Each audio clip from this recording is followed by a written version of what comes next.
There's something quintessentially Cardiff about its Victorian arcades. The city's weather made indoor shopping particularly attractive to customers and businesses. We're a nation of shopkeepers, as Napoleon said, and therefore, where there's business, people will come along and develop shops.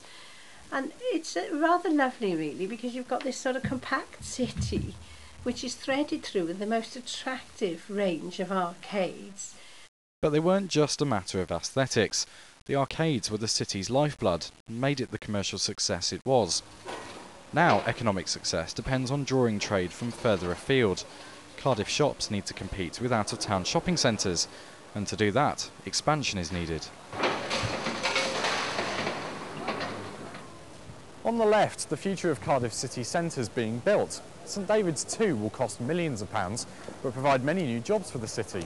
But on the right, the Victorian arcades are worried that St David's 2 could put them out of business. The arcades look very different to your average high street. The intimacy allows smaller specialist shops to thrive. But intimacy doesn't bring large profit margins, and shopkeepers are concerned the big developments will mean big rent increases. I think in the last 20 or so years, this is the worst physical scenario we've possibly ever had. I've got no other overheads I can cut, I don't employ any staff. So yeah, you've got a family and to support, the mortgage to pay them. Yeah, it is stressful, yeah. And it's not just shopkeepers worried about the future of the arcades. Cardiff councillors have also taken up the issue. When you go to the arcades in Cardiff, you have smaller shops, they have a different kind of culture. There's an individuality, and we want to maintain that individuality for the shopkeepers. The problem for specialist shops like this one in Castle Arcade is that no matter how many people come shopping in Cardiff, the number of customers is, for them, likely to remain the same. By having something as big as this in the city centre itself, then it could attract people to Cardiff.